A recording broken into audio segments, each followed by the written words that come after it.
Masikati akanaka vana vevhu, ndinokudai zvikuru.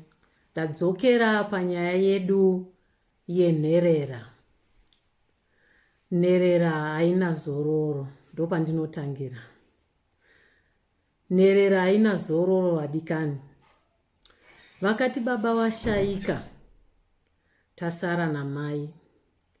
Dambudziko ranga riripo usiku namasikati, zuva rimwe narimwe. Mukoma wababa wangu inini vainwa doro. Zuva rega rega vaipfuura nekumba kwedu ikoko, vachipopota, vachituka. Uri kugarirei pano? Wakaramba kugarwa nhaka. Takura twako uende usiye vana vedu. Wairara wakabatira moyo mumaoko. Nekuti dzimwe nguva waitoya wachinoka padhoo ipapo wachirowa dhoo. Uchifunga kuti saka kana wakakwanisa kuvhura dhoo irori, chii chichaitika? Nherera haina zororo vadikani. Asi vainzwa, ndosaka ndakati inini unofanira kuvimba naJehovha chete wobvisa meso ako kuvanhu. Nekuti baba nkuriwa vairwadzisa. Vaivanzwa vachiti uri kugarirei? Uri kugarira vana? Vana ivo hapana kana wana anoroorwa kana kuroora. Uri kugarira mahara. Ugozvifunga kuti zviri kunyatsorevei? Zvinhu zvese zvakange zviri pamba pedu takange tisina chedu chatinoti chedu. Zvese zvaive zvevanhu vese vekumba kwababa wangu. Anenge ada kutora izvozvo ndakandisina mhosva nazvo maningi, asi zvairwadza. Nokuti waiti pamwe uruda kuaina waitenderera uchitsvaga aini. Uchitsvaga aini yekuisa mumarasha iwe. Uchitsvaga kusvika waiwana. Wozototanga kuaina nguva inenge ichifamba ipapo. Nherera haina zororo. Kwaiti kana kukafiwa, vaitsvagwa kutumwa kuenda kure. Hanzvadzi dzangu ndo dzaidedzwa. Enda unoudza vanhengi kuti nhengi ashaika. Vamwe vese ava vane vabereki wavo vanenge vaine protection, vanenge vaine vanovachengetedza. Saka zvainzi inini wangu haasi kuenda nekuti ndamuti zvakati.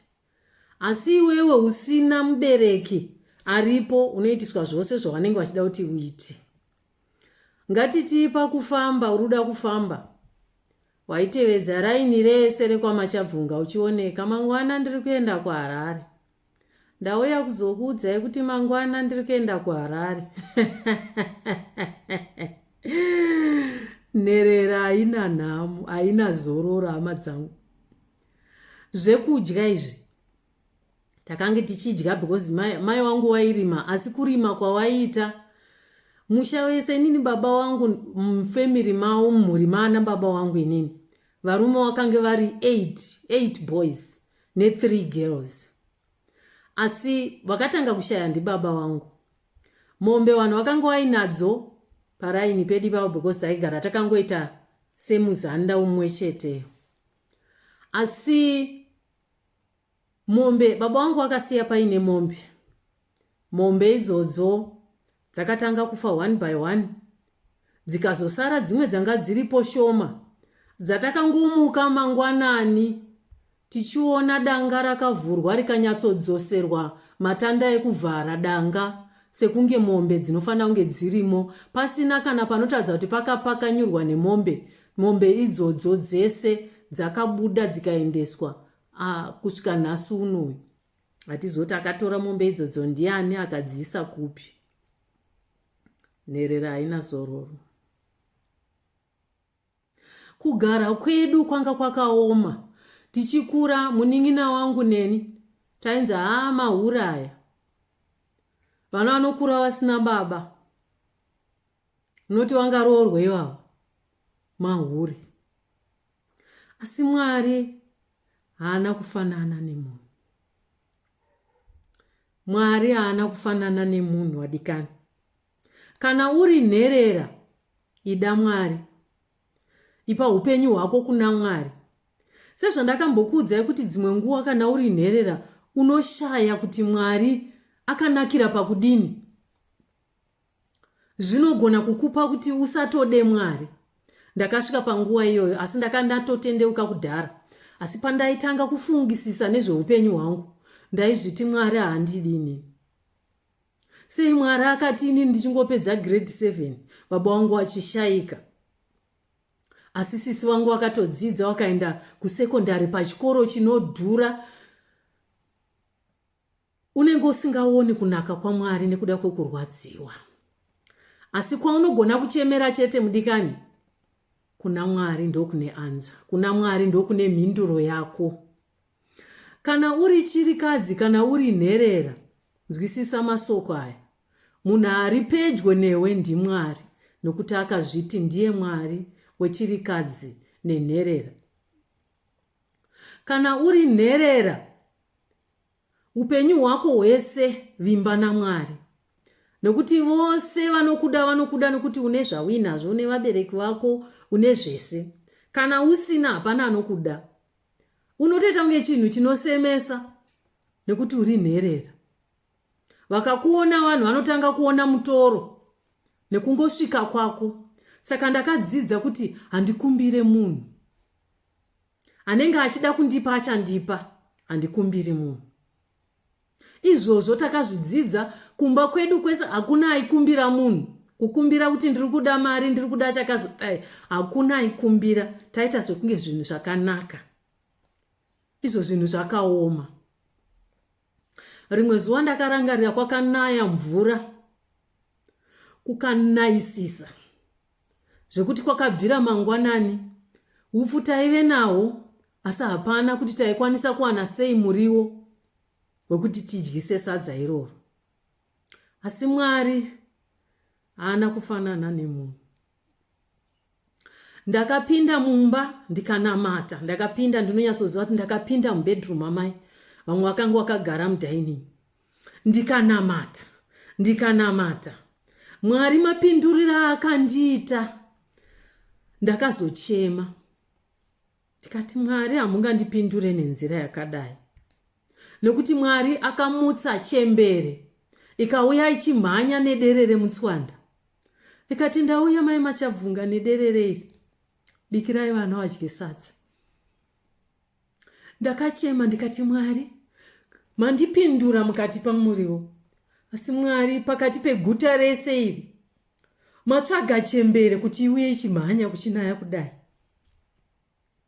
Nherera haina zororo. Asi Mwari anokumutsira vanhu, anokubatsira wanga usingatarisiri. Wanga usingafungire kuti anokubatsira ndiye anokubatsira kana wanamata kuna Mwari. Kana uri nherera, ida Mwari. Nokuti soko raMwari rinoti, uyai kwandiri, imi mose makaneta makaremerwa, ini ndichakuzorodzai. Jesu akati, uyai kwandiri, imi mose makaneta makaremerwa, ini ndichakuzorodzai. Anozorodza ndi Jesu. Anotakura mitoro yakakuremera, yekuti kana usiku unoshayiwa hope, ndi Jesu anogona kuiturunura pauri. Ini upenyu hwangu hwakange hwakaoma. Ndairwadziwa. Ndichitarisa kuti upenyu hwangu huchavei. Zvananga ndichitaura kuti mombe dzakabiwa paya. Padzakabiwa mombe, takangoona kuti hapasisina chekuita. Taifamba makilometers. Hanzvadzi dzangu ndoedzaiwanzotumwa, woenda kunotora mombe kumusha kwasekuru wangu kwakaberekwa mai. Kwataifamba rwendo rwakareba. Wouya nemombe. Dzimwe nguva yauya nehanzvadzi yamai. Wombotibatsira kurima. Mai vangu wanga wasina chavanotadza, vanobata gejo vachirima. Tese takanga kutobata gejo iroro, takutorigona kurima naro gejo. Nherera haina zororo. Takati takura, tichikura. Asi hondo yekutukwa kwamai haina kumbopera. Pandanga ndakunamata zvanga zvakunyanyorwadza. Nekuti ndakatodeedzerwa vese, family yese ikabva, newangu vari kuHarare wakauya kuuya kuzondiudza kuti regedza kunamata. hatisi kuda kunzwa nyaya yako yekunamata. Asi Mwari akanaka. Panga paina baba munini vamwe chete vakati hatingamurambidze kunamata, asi kunamata kwake ngaangoonawo kuti ari kuita zvakajeka, kana kuti ngaangoramba achinamata hake, asi achinamata achiuyawo kumba nguva yakanaka. Ndikati vaita hawo, at least ndabvumidzwa kuramba ndichinamata. Fungai kuti paitaurwa zvakadii, changu chaingove chekuchema chete, vese 8 vachichinjana, uye achichinjana vachichinjana, kunze kwomweya akazoti aiwa hatingamurambidzi kunamata. Vadikani, upenyu hwehunherera hwakaoma. Kumusha ungatarisirwa kudzoka kubva kuchechi nguvai, nekuti muri mumunda munogona kutosvika kuma7 kana kuma8 muchiri mumunda. Mabva ipapo ndo pamavakugeza muchienda kuchechi. Chechi yenyu inogona kupera kana na12. Chechi yenyu inogona kupera kana kuma1 chaiko dzemanheru. Chechi yenyu inogona kupera kuma10, kuma11. Mofamba futi rwendo rwakareba kudzokera kudzimba kwenyu. Saka zvanga zvakaoma, asi Mwari haana kundisiya ndakadaro. Kuchikoro kwandaenda kwaive kure, ameno 8 to 10 maybe kilometers. Uchimuka mazuva ese uchienda kuchikoro kwakadaro. Asi Mwari haakusiya wakadaro. Kuchikoro ikoko ndaienda ndakatakura bhaketi rechibage, kana kuti bhaketi nehafu, kuti mazuva ambofamba tichiine hupfu, nokuti ndokwaive nechigayo kure ikoko. Wotakura bhaketi rako rehupfu nemabhuku ako wakabata mumaoko uchienda kuchikoro. Unosvika waneta. Asi ndakaramba ndakashinga kudzamara ndikapedza form 4. Pachikoro pedu ndaive head girl, ndiri nherera zvakadaro. Kuonekwawo kuti unhu hwako unhu kwawo, unokwanisa kutungamira vamwe pachikoro. Ndikaita head girl. Ndiri head girl saizvozvo ndaitopiwawo nguva yekumboparidza kana paassembly. Takaita scripture union iyoyo ikaita kuti maticha mamwe atendeuke. Ndine vamwe maticha andaitokanzela indiri mwana wechikoro, asi nherera haina zororo. Ndichitanga pandakatanga form 1 ndakatanga kunetseka nemaziso aineta. Ndikaverenga dambudziko iroro, kana nazvino ndichinaro, ndikaverenga zvakanyanyisa maziso angu anoneta, anopera simba. Asi hakuna ndaikwanisa kuudza kuti maziso angu handikwanisa kuverenga zvakakwana, nekuti ari kuneta nekukurumidza. Naizvozvo ndakanyora form 4 yangu. Form 4 yangu yakave chishamiso ini. Ndakanga ndisingafanire kunyora form 4, nekuti nherera haina zororo. Mari yataitora yeimba yekuHarare yaikolektwa yotumirwa mai, nokuti kutokwira bhazi yaive zveimwe mari. Asi pandanda kunyora form 4, mwedzi wandaifanira kubhadhara mari examination, mari iyo yakatorwa nevamwe baba munini vakaishandisa. Saka mai pawakazobvunza mari zvikanzi mari hakuna. Ndo pakange pachifanira kuperera dzidzo yangu. Asi nekuda kuti ndakange ndaziva Mwari, ndakanamata munamato unopisa, chienda pathrone yaMwari. Mwari, ndinokutendai nenguva yose yamakanditendera kuenda kuchikoro kusvika ndasvika pandave form 4. Kana zvakakugutsai Mwari kuti pandasvika apa zvakwana, ndinokutendai naipapo pamakanditendera. Asi kana Mwari muchida kuti ndiende kumberi nechikoro, munogona kuzviita, nokuti imi Mwari muri baba wangu. Ndimi baba wangu wepanyika nebaba wangu wekudenga. Hakuna mumwe andinopfugamira ndichikumbira mari yechikoro. Imi Mwari munogona kundipa. Ndanamata munamato iwe kwakauya mumwe atainamata naye. Akauya $2 yepepa. Akati ndauya kuzokuwedzera mari examination. Anga asingashandi. Anga atoriwo mwana wechikoro. Asi ndakabata $2 iyoyo.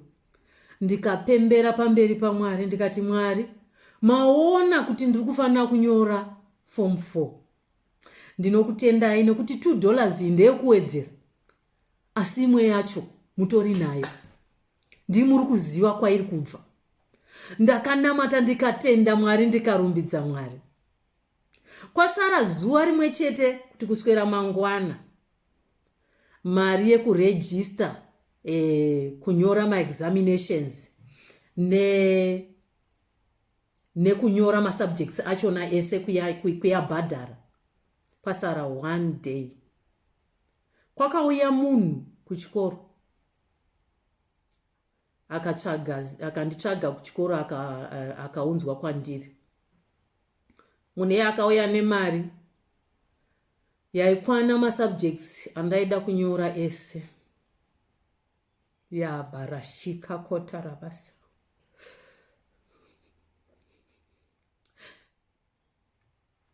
Ini Mwari handigoni kumuramba. Ini Mwari handigoni kumuramba. Nokuti aindipindura ipapo. Mari akauya nokwana kunyora ma-subjects angu ese nekuregister yacho. Ndikabva nangonobhadhara zuva iro nekuti pasina kuti ndimboenda nayo kumba, nekuti mangwana achona kune kwatovharwa. Saka ndakaenda ndikanobhadhara kuna headmaster mari yema-subjects andaifanira kunyora neregistration yacho yese. Ndikanosvika kumba amai ndikavaudza ndikati, amai, ndaakunyora, ndabhadhara mari ye-examination. Amai wakati, mari waiwana kupi? Ndikati, mari pane munhu auya kuchikoro nemari inokwana ma-subjects angu ese neregistration yacho, saka ndatobhadhara. Amai wangu wakati, mwanangu, Mwari unaye. Ramba uchimunamata. Mwari unaye. Ndikavati munhu wachona ndinenge auya nayo. Ati izvo akanga aine chikwereti nababa wangu achiri vapenyu. Amai wakati, mari iyoyo baba wako wakaifambira kusvikira waneta. Wakazongosiya zvakadaro, wakangonyarara. Ndo manyorero andakaita examination yeform 4.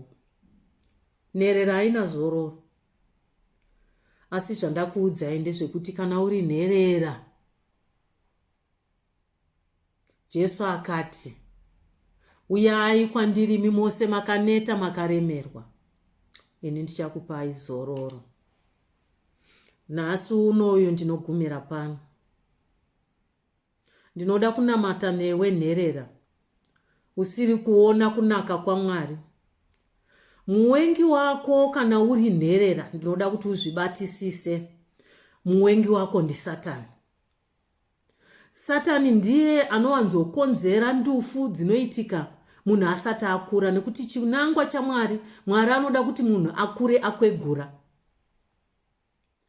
Asi Satani anouya kuzoba nekuuraya nekuparadza. Ndiye anogona kuuraya mubereki kuti mwana iyeyu Satani akwanise kukanganisa upenyu remangwana emwana iyeyu. Satani ndo zvaanenge akananga kuti pashayiwa anokupa dziviriro, kushayikwe anokupa zano, kushayikwe anokupa mafambiro akanaka, kushayiwe anokupa kuti unofanira kurarama sei. Saka muwengi wako ndi Satani. Satani iye anoshandisa vanhu vari padhuze dhuze newe. Hama dzako dzepedyo ndo dzaanoshandisa, asi iwe ziva kuti muvengi wako ndiani? NdiSatani. Satani anoshandisa munhu wese, angori munhu asina Mwari chete. Kana ukangorivara chero ana Mwari chaiye, Satani anomushandisa. Saka muvengi wako mukuru ndiSatani. Kana mubereki wako aurayiwa naSatani, ziva kuti vavengi vaya vakapindwa naSatani vaya vari kutarisira upenyu hwako kuti huite zvimwe chete zvakaitika pana baba wako kana pana mai vako. Mafira wakaita nezvese zvakaitika kwavari ndo zvavanenge vachitarisira kuti zviitike kwauri iwewe.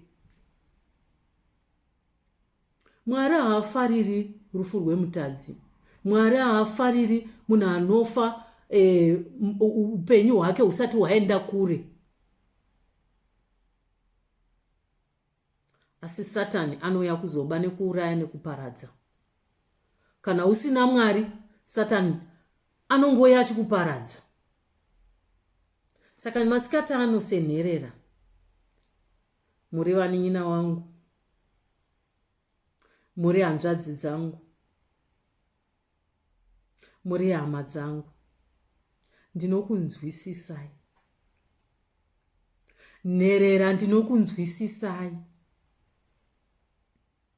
Asi chandoda kukukurudzira senherera, ida Mwari nemoyo wako wese, nepfungwa dzako dzese, nesimba rako rese. Masikati ano ndoda kunamata newe nherera, ugamuchire Jesu. Ida Jesu, ida Mwari, uone upenyu hwako.